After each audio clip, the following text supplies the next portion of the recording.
من يطع الله ورسوله فقد رشد واهتدى ومن يعصهما فقد ضل وغوى أما بعد فأعوذ بالله من الشيطان الرجيم بسم الله الرحمن الرحيم يا أيها الذين آمنوا إن تتقوا الله يجعل لكم فرقانا ويكفر عنكم سيئاتكم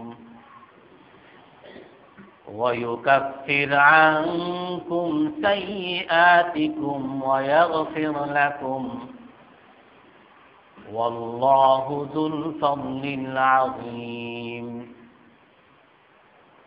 وإذ يمكر بك الذين كفروا ليثبتوك أو يقتلوك أو يخرجوك ويمكرون ويمكر الله والله خير الماكرين وإذا تتلى عليهم آياتنا قالوا قد سمعنا لو نشاء لقلنا مثل هذا إن هذا إلا أساطير الأولين صدق الله العظيم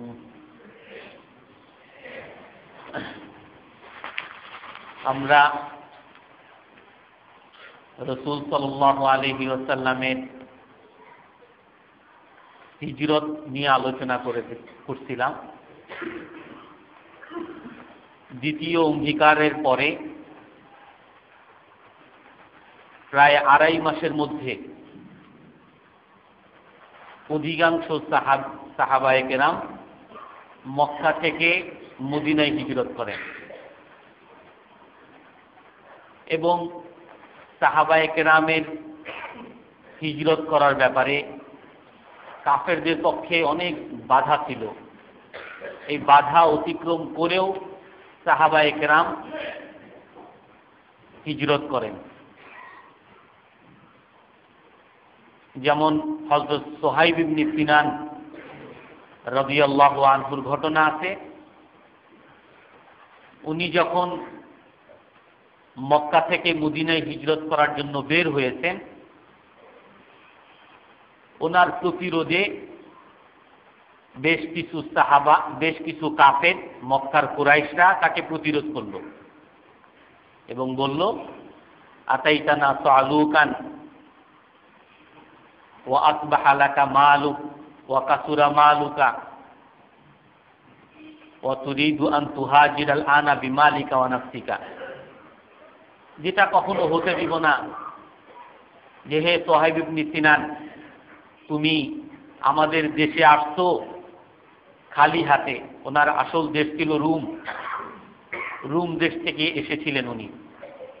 তুমি আমাদের দেশে আসছো খালি হাতে, আর আমাদের দেশে এসে তোমার অনেক সম্পদ হয়েছে, অনেক ঘর বাড়ি হয়েছে, আর তুমি এখন আবার আমাদের দেশ থেকে চলে যাবা এই সমস্ত সম্পদ নিয়ে, সমস্ত প্রভাব প্রতিপত্তি নিয়ে? এটা কখনো হতে দিব না।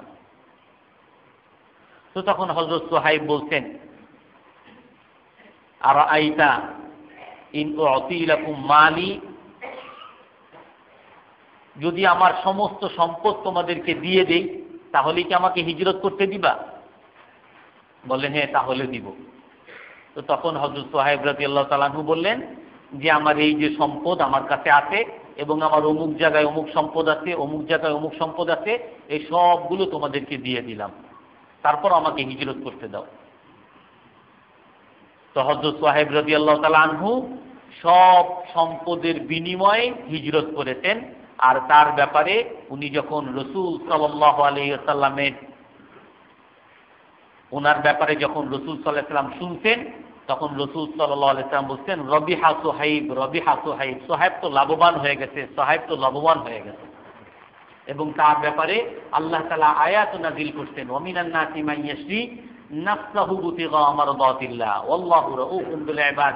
কিছু কিছু সাহাবায়ে কেরাম এমন আছে যারা নাকি শুধুমাত্র আল্লাহকে সন্তুষ্ট করার উদ্দেশ্যে নিজেকে ক্রয় করে নিয়েছে, নিজের জীবনকে উনি ক্রয় করে নিয়েছেন তার সমস্ত সম্পদের বিনিময়ে আল্লাহর জন্য, যে আমাকে আল্লাহর আদেশ পালন করতে দাও, আমাকে হিজরত করতে দাও, আমি আমার জীবনকে তোমাদের কাছ থেকে কিনে নিলাম, বিনিময়ে সমস্ত সম্পদ তোমাদেরকে দিয়ে দিলাম। আল্লাহ তাআলা তার ব্যাপারে আয়াত নাযিল করতেন। অনেক সাহাবায়ে কেরাম এমন আছেন যারা নাকি নিজেদেরকে কিনে নিয়েছেন আল্লাহ তাআলাকে সন্তুষ্টি করার উদ্দেশ্যে।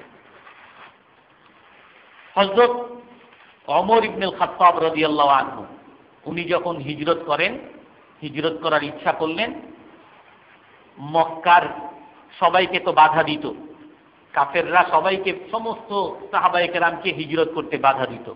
উনি খোলা তরবারি নিয়ে বাইতুল্লাহর কাছে গিয়ে, যেখানে মানুষের সমাগম, খোলা তরবারি নিয়ে ঘোষণা দিল, মান আরাদা আন তুসকিলাহু উম্মাহু ওয়া ইউতিম্মা ওয়ালাদাহু ফালিয়াতি বিনা হাযাল ওয়াদি।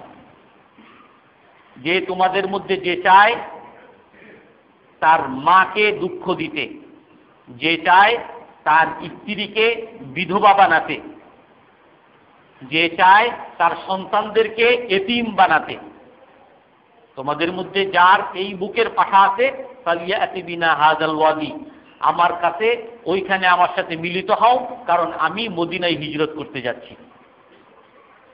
সোজা ঘোষণা দিলেন যে আমি হিজরত করতে যাচ্ছি, যদি কেউ চাও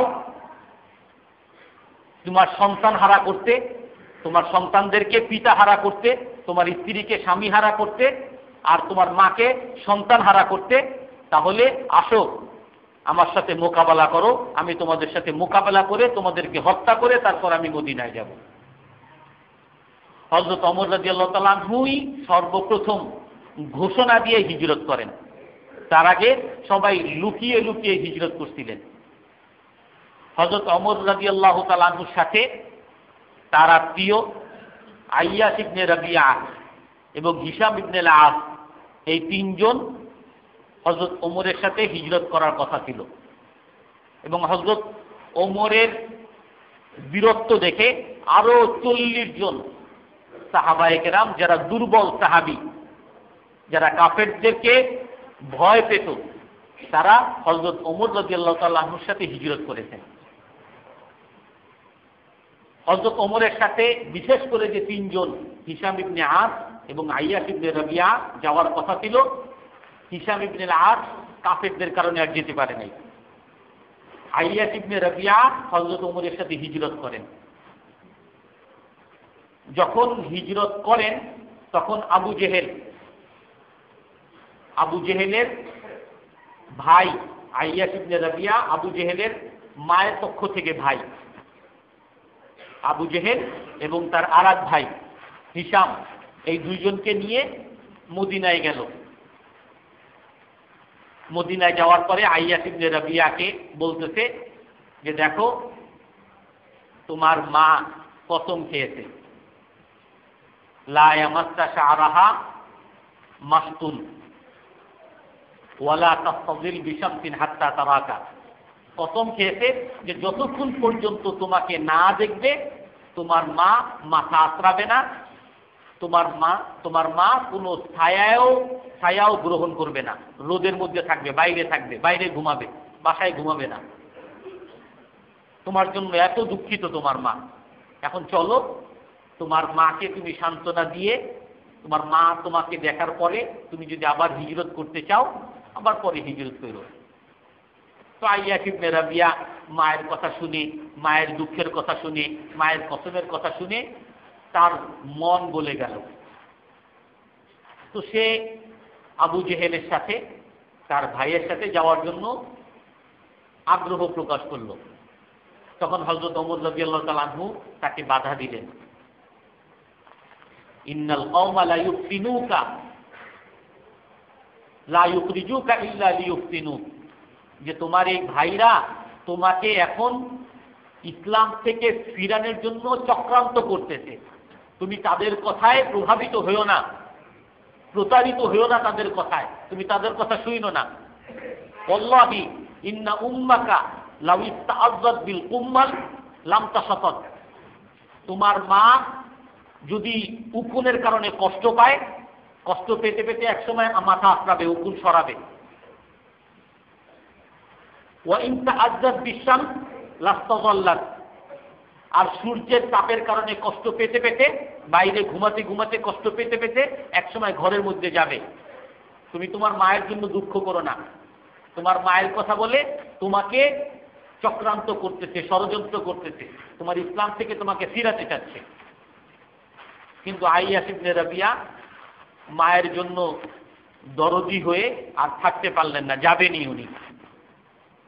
তো হযরত ওমর রাদিয়াল্লাহু তাআলা আনহু যখন দেখলেন যে আমার কোনো কথায় কাজ হচ্ছে না, যেতেই চাচ্ছে, তো তারপরে আইয়াস ইবনে রাবিয়াকে বললেন যে খুদ নাকাতি হাযা, যে আমার এই উটটা নাও, বা ইন্নাহা নাকাতুন নাহিবা, এই উটটা অনেক ধীরগতির, অনেক শক্তিশালী, যদি কোনো সমস্যা দেখো উনজু আলা হাযিহিন নাকা, তাহলে এই উটের উপরে চড়ে দ্রুত গতিতে ফিরে আইসো।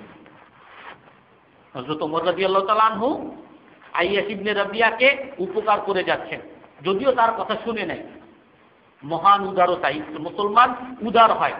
আমরা যদি একজন আরেকজনকে বলি যে চলো নামাজ পড়তে চলো, আসবে না নামাজে, চলো না নামাজে, ব্যবসায় ক্ষতি হবে, কোনো ক্ষতি হবে না, তারপরে যদি নামাজে না আসে কি বলবো আমরা? আরে তুই তো জাহান্নামে গেছিস, তোর সাথে আর কোনো সম্পর্ক নাই। না, তারপরও হযরত ওমর রাদিয়াল্লাহু তাআলা আনহুর কথা শুনে নাই। আর হযরত ওমর জানেন যে সে একটা বিপদের মধ্যে পড়তেছে, তারপরও হযরত ওমর তার জন্য সহযোগিতা করে যাচ্ছেন, তাকে ভালো, তার জন্য শুভ কামনা করে যাচ্ছেন। তো আইয়াস ওই উঠে চলে গেল। পথিমধ্যে আবু জেহেল বলল যে আমার উটটা দুর্বল হয়ে গেছে, আতাজানুলি আন আকাসিবাত, আমি তোমার উটের পিছনে উঠব, আমাকে একটু অনুমতি দিবা? আমাদের উট দুর্বল হয়ে গেছে, তোমার উটের পিছনে উঠি, একটু অনুমতি দিবা? তো বলছে ঠিক আছে, আসো। তো তার উট যখন নামালো, বসাইলো, এবং তাদের উটও বসাইলো, বসানোর পরে তার কাছে ওই উট থেকে সে নামতেছে আর সে উঠবে, এই সময় দুইজনে তার দুই পাশে ধরে ফেললো, বাস দুইজনে ধরে তাকে বেঁধে ফেললো। বেঁধে প্রথমে তো মারধর করলো, তারপরে মক্কায় নিয়ে গেল আর সমস্ত মানুষকে দেখাইলো নাহনু ফাআলনা বিসাফিহিনা হাকাযা ফাফআলু বিসুফাহাইকুম হাকাযা, আমরা আমাদের বেয়াকুবের সাথে, বোকার সাথে এই করেছি। দেখো আমাদের বংশের মধ্যে যে বোকা হয়েছিল, মুসলমান হয়ে বোকা হয়ে গেছিল, তার সাথে আমরা এই দেখো এই পরিণাম করেছি। তাকে প্রতারিত করে ধরে নিয়ে এসে তাকে মারধর আমরা করতেছি, তোমরাও তোমাদের বোকারা যারা আছে তাদের সাথে একই কাজ করো। তো হযরত ওমর রাদিয়াল্লাহু তাআলা আনহু সর্বপ্রথম প্রকাশ্যে হিজরত করেন। হযরত উম্মে সালমা রাদিয়াল্লাহু আনহা,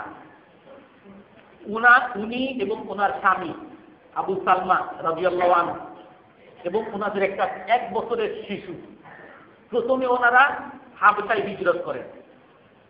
হাবশা থেকে ফিরার পরে মদিনায় হিজরত করার আদেশ হয়েছে। এখন 3 জন পুরো পরিবার হিজরত করার জন্য বের হয়েছে, হযরত আবু সালমা এবং উম্মে সালমা, তার স্ত্রী এবং 1 বছরের শিশু।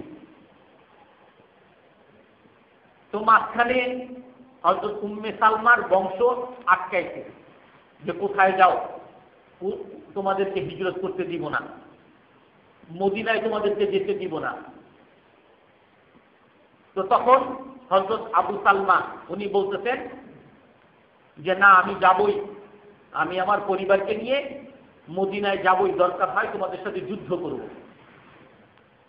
তখন তার শ্বশুরের বংশ বলল যে দেখো তুমি যাও ভালো কথা, কিন্তু আমাদের মেয়েকে আমরা তোমাদের সাথে ছাড়বো না, আমার মেয়েকে তোমরা নিয়ে যেতে পারবে না, তোমাকে যদি যেতে হয় একা যাও। আমাদের মেয়েকে রেখে যেতে হবে। তো তারপরে হযরত উম্মে সালমাকে যখন যেতে দিলেন না, তো হযরত আবু সালমা নিজেই চলে গেলেন। হযরত উম্মে সালমা এবং তার শিশু, 1 বছরের শিশু রয়ে গেলেন। হযরত আবু সালমার বংশ তারপরে উম্মে সালমা রাদিয়াল্লাহু তাআলা আনহার কাছে আসলেন এবং সেই বংশের কাছে আসলেন যে তোমরা আমাদের ছেলেদের কাছ থেকে, আমাদের পুরুষ, আমাদের ছেলের কাছ থেকে মেয়েকে তোমরা কেড়ে নিছো, আমরা আমাদের ছেলেদেরকে তোমাদের কাছ থেকে কেড়ে নিব। ছোট শিশু, এটা তো বাবার সন্তান, বংশ হয় বাবার, এই জন্য এই ছোট শিশুকে আমরা নিয়ে যাব। এইগুলো নিয়ে ঝগড়া, পরবর্তীতে ওই ছোট শিশুকে ওই শ্বশুরের বংশ অর্থাৎ আবু সালমার বংশ নিয়ে যায়। এখন 3 জন 3 জায়গায়, হযরত আবু সালমা মদিনায়, আর হযরত উম্মে সালমা মক্কায় তার বাবার বাড়িতে, আর হযরত উম্মে সালমার ছোট 1 বছরের শিশু সে আবু সালমার বংশের কাছে। এভাবে 1 বছর কেটে যায়। হযরত উম্মে সালমা রাদিয়াল্লাহু আনহা ওনার সন্তানের জন্য আর ওনার স্বামীর জন্য এবং মদিনায় হিজরত করার জন্য প্রতিদিন সকাল থেকে বুতহা নামক স্থানে এসে কাঁদতেন। সকাল থেকে কাঁদতে থাকতেন, সন্ধ্যা পর্যন্ত কাঁদতেন। আবার সন্ধ্যা হয়ে গেলে বাড়িতে ফিরে আসতেন। আবার পরবর্তী দিন সকালবেলা যেতেন, সন্তানের জন্য মদিনায় হিজরত করার জন্য, স্বামীর জন্য কাঁদতেন। সকাল থেকে সন্ধ্যা পর্যন্ত, সন্ধ্যা হয়ে গেলে আবার বাসায় ফিরে আসতেন। এভাবে 1 বছর কেটেছেন, 1 বছর। তারপরে আবু সালমার বংশের একজন লোকের একটু মায়া হয়েছে। মায়া হওয়ার পরে আবু সালমার বংশের কাছে গিয়ে বলতেছে, আল্লাহ তুখরিজুনা হাযিহিল মিসকিনা, এই মিসকিন নারীকে কেন তোমরা কষ্ট দিচ্ছ? তার স্বামী এক জায়গায়, তার ছোট এক শিশুকে, কোলের শিশুকে, 1 বছরের শিশুকেও কেড়ে নিত, আর তাকেও তোমরা মদিনায় যেতে দিচ্ছ না কেন? আর কষ্ট দিয়ে কি লাভ? তো তার কথায় ওই আবু সালমার বংশের দিল গলে গেছে। তারপরে ওই ছোট শিশুকে তার কাছে ফিরিয়ে দেওয়ার পরে হযরত উম্মে সালমা রাদিয়াল্লাহু আনহা ওই ছোট শিশুকে নিয়েই মদিনায় রওনা হয়েছে। মদিনায় 500 কিলোমিটার দূর, মক্কা থেকে মদিনা প্রায় 500 কিলোমিটার দূর। আর সেই সময় এখন যেমন রাস্তা হয়েছে, রাস্তাও নাই, পাহাড় পর্বত, নির্জন এলাকা, কত কিছুর আতঙ্ক, কত কিছুর ভয়, কত চোর ডাকাতের ঝুঁকি। সেই রাস্তার মধ্যে রওনা দিচ্ছেন পায়ে হেঁটে। হযরত উম্মে সালমা রাদিয়াল্লাহু তাআলা আনহা রওনা দিচ্ছেন, যাচ্ছেন তানঈম নামক স্থানে। দেখতেছেন যে এক নারী ছোট শিশুকে নিয়ে কোথায় যেন যাচ্ছে। হযরত ওসমান ইবনে তালহা পরবর্তীতে মুসলমান হয়েছেন, তখনও মুসলমান হন নাই। উনি দেখতেছেন যে এক মিসকিন নারী তার ছোট শিশুকে হেঁটে হেঁটে কোথায় যাচ্ছে। জিজ্ঞেস করলো, কোথায় যাচ্ছে? বলে যে আমি মদিনায় যাচ্ছি। বলে আপনি কি জানেন মদিনা কোথায়? বলে আমি জানি আর না জানি, আমি মদিনায় যাব। যে কেন? যে ওখানে আমার স্বামী আছে, আর রাসূল আদেশ করেছেন মদিনায় হিজরত করতে, আমি এই জন্য আমি স্বামীর সাথে হিজরত করার জন্য যাচ্ছি। তো এই অসহায় নারীর দৃঢ় প্রত্যয় দেখে ওই ওসমান ইবনে মাজউনের দিলে দয়া লেগেছে। তারপরে তাকে বলল, এই যে আমার উট, আপনি আমার এই উটে উঠেন, আমি আপনাকে পৌঁছে দিব। তখনও সে কাফের। ওয়াইন তাতাওয়াল্লাউ ইস্তাবদিল কওমান গায়রাকুম, আল্লাহ তাআলা কোরআনের মধ্যে বলছেন যে তোমরা যদি ইল্লা তানসুরুহু ফাকাদ নাসরাহুল্লাহ, তোমরা যদি রাসূলের সহযোগিতা না করো, তোমরা যদি ইসলামের সহযোগিতা না করো, আল্লাহ তাআলা তোমাদেরকে পরিবর্তন করে কাফেরদেরকে মুসলমান বানিয়ে ইসলামের সহযোগিতা করাবেন। তোমরা যদি হে মুসলমানরা ইসলামের সহযোগিতা না করো, আমি কাফেরদের দ্বারা মুসলমানদের সহযোগিতা করাবো। ওসমান ইবনে মাজউন কাফের। 500 কিলোমিটার এক নারীর জন্য কষ্ট করার কোনো সাক্ষ্যই এখানে নাই। সে একজন কাফের, ইসলামের জন্য তার কোনো মায়াও নাই, কিন্তু কোনো যুক্তিতে ধরে না। কেন? হযরত উম্মে সালমা রাদিয়াল্লাহু তাআলা আনহাকে বললেন, আপনি আমার উটে উঠেন। উটে উঠানোর পরে সে ওই রশি ধরে 500 কিলোমিটার হেঁটে হেঁটে গিয়ে তারপরে মদিনায় চলে গেছেন। অনেকের হয়তো ধারণা হইতে পারে এক নারী, অসহায় নারী, হয়তো বা তার কাছ থেকে কোনো ফায়দা লুটার জন্য মনে হয়, কোনো কুচিন্তার জন্য মনে হয় তার সহযোগিতা করেছেন। হযরত উম্মে সালমা রাদিয়াল্লাহু তাআলা আনহা বলেন যে আমি ওসমান ইবনে তালহার মতো ভদ্র মানুষ পৃথিবীতে আর দেখি নাই। উনি আমাকে আমার রশি ধরে টানতো, আমার দিকে একবারও তাকাতেন না।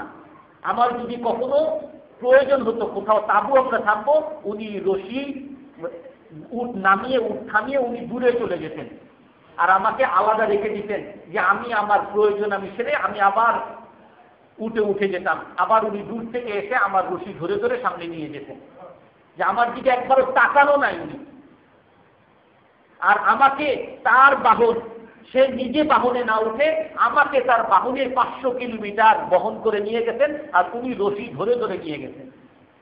এত বড় উদারতা, এত বড় ত্যাগ কেন একজন কাফের একজন মুসলমানের জন্য করবে? আল্লাহ তাআলা তাকে দিয়ে ইসলামের খিদমত করাচ্ছেন। তো মক্কার মদিনার কাছে যখন কুবা এলাকায় আসছে তখন ওনাকে ছেড়ে দিতেন যে এই তোমার গ্রাম, এখানেই তোমার স্বামী আছে, যাও তুমি চলে যাও। তো হযরত উম্মে সালমা রাদিয়াল্লাহু তাআলা আনহা তো ওই ছোট শিশুকে নিয়ে তার স্বামীর কাছে চলে যায়। তো মক্কা থেকে মদিনায় হিজরত করা খুব সহজ ছিল না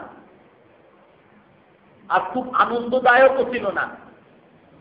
আর যে হিজরত করতেছেন, মক্কায় একজনের বাড়ি আছে, সম্পদ আছে, ব্যবসা আছে, সবই আছে।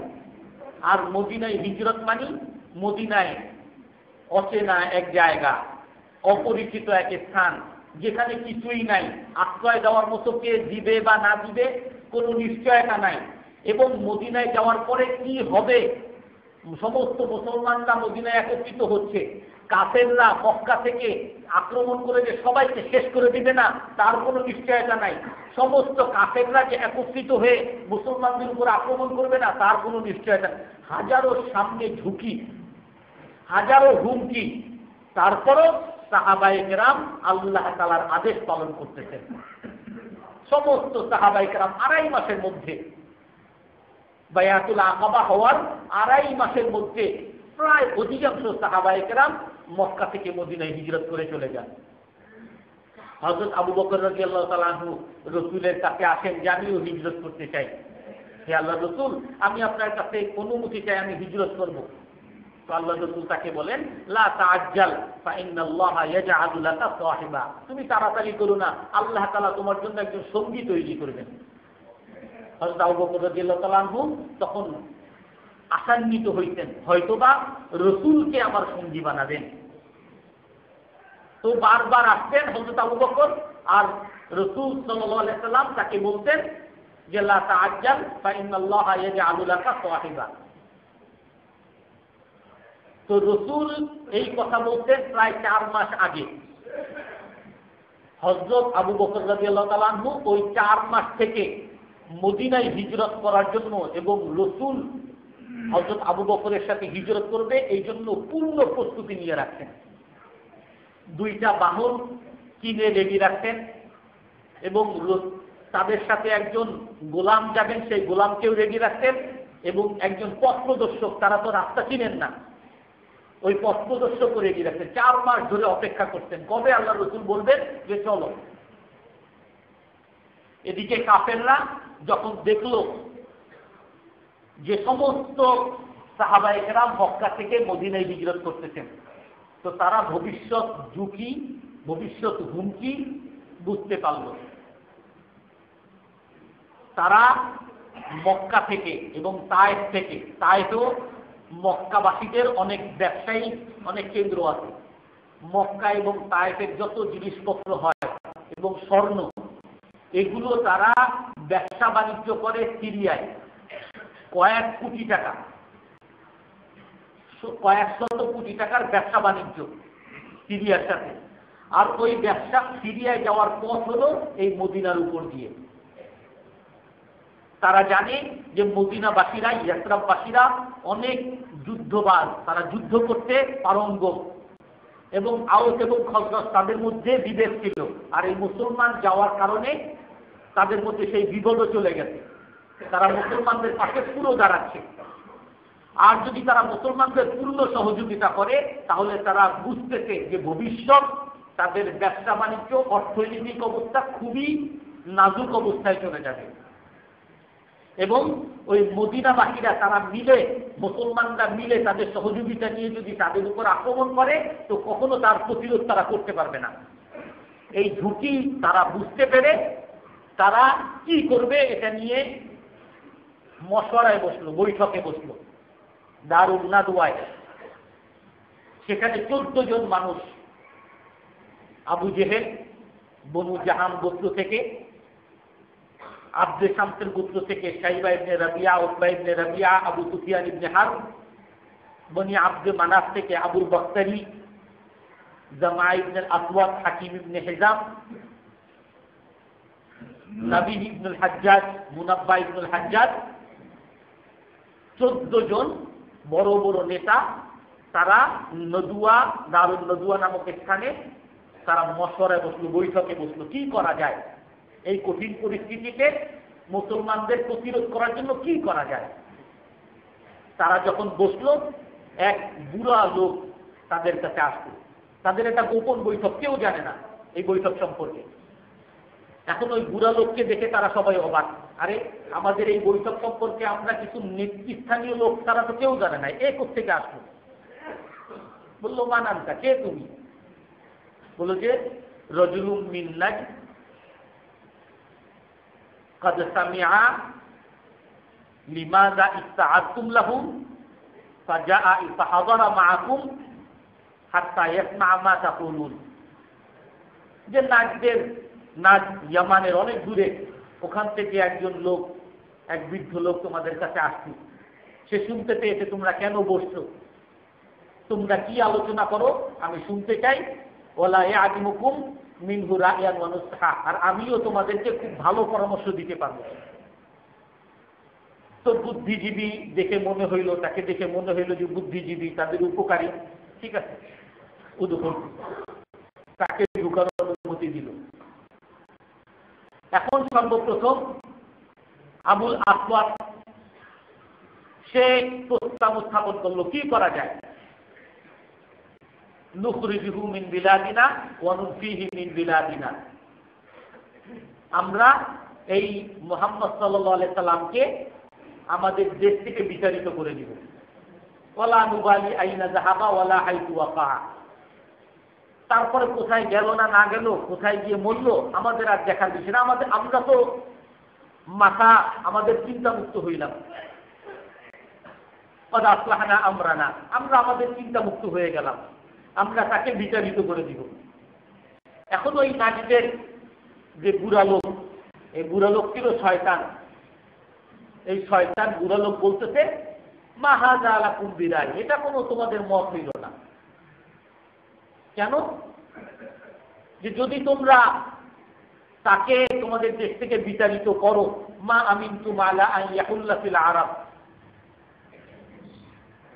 আলাম তারাউ ইলা হুসনি হাদিসিহি ওয়া হালাওয়াতি মানতিকিহি ওয়া গালাবাতাহু আলা রিজাল। দেখো নাই যে তোমাদের এই লোক, সে যখন কথা বলে মানুষকে কিরকম আকর্ষণ করে, তার কথা কত মধুর, তার ব্যবহার কত সুন্দর, আর মানুষের অন্তরের উপরে তার কিরকম প্রভাব দেখো না। তোমরা যদি বিতাড়িত করো, যেই এলাকায় যাবে ওই এলাকার মানুষ তার সব অনুসারী হয়ে যাবে, তারপরে তোমাদের দেশে এসে তোমাদেরকে 12টা বাজাবে। বলে, হ্যাঁ কথা তো ঠিক, তাহলে তো বিতাড়িত করা যাবে না। আরেকজন বলল, আবুল বক্তারি, সে বলল, ইহবিসুহু আলাল হাদিদ ওয়া আমলিকু আলাইহি বাব ফাতারাব্বাসু বিহি মিসলামা আসাবা শুআরা আনা মিন ক্বাবলিনা, তাকে শিকল দিয়ে বাঁধো, তারপরে এক দরজার মধ্যে আটকে রাখো, দরজা লাগিয়ে দাও, শিকল দিয়ে বেঁধে ওই দরজার মধ্যে এক ঘরের মধ্যে আটকে রাখো। তারপরে আমাদের পূর্ববর্তী অনেক কবিদের যা অবস্থা হয়েছে, না বেগা দোহায় তাদের যে অবস্থা হয়েছে তারও সেই অবস্থা হবে।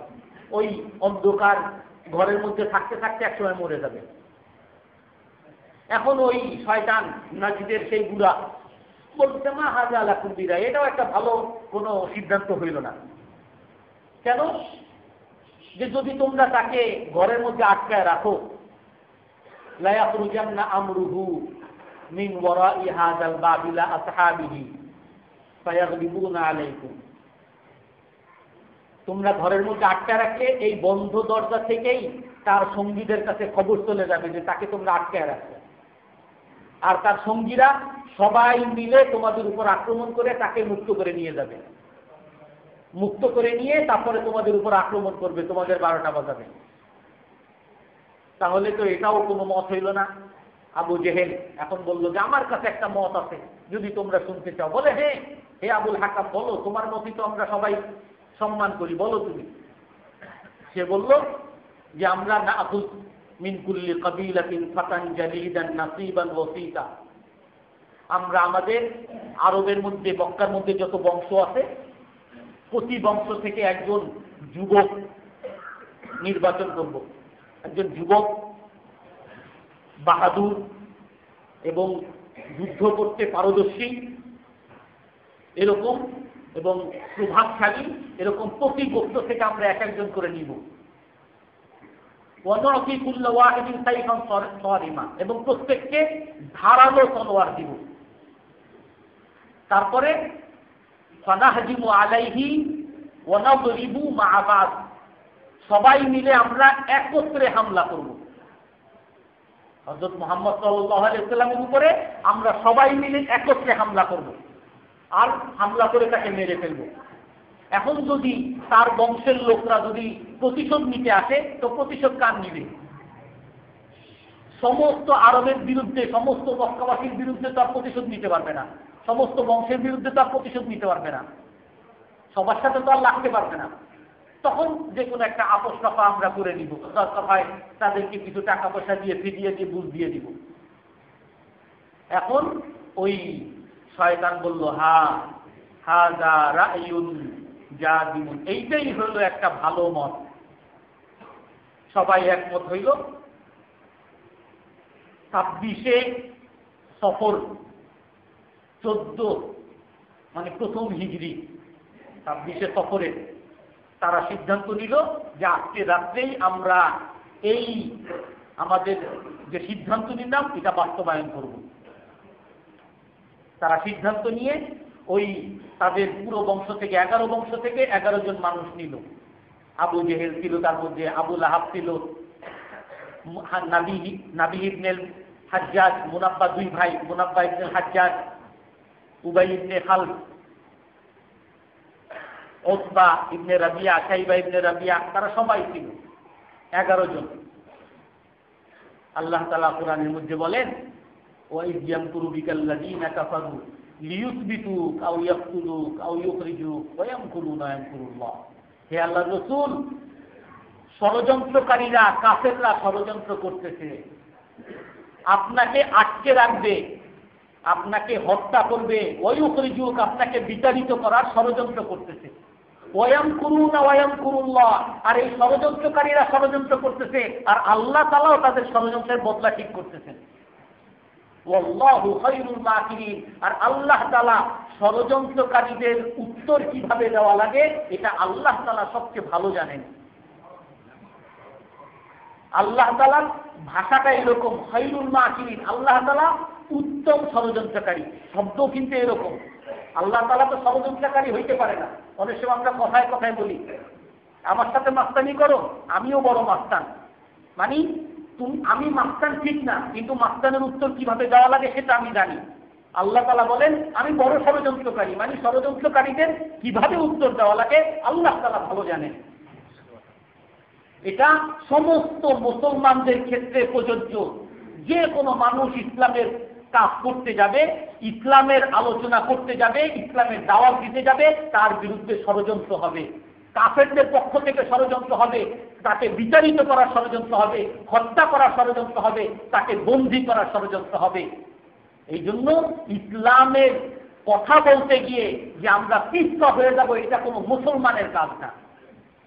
ষড়যন্ত্রকারীরা ষড়যন্ত্র করতেছে। সবাই রাতে একত্রিত হইল।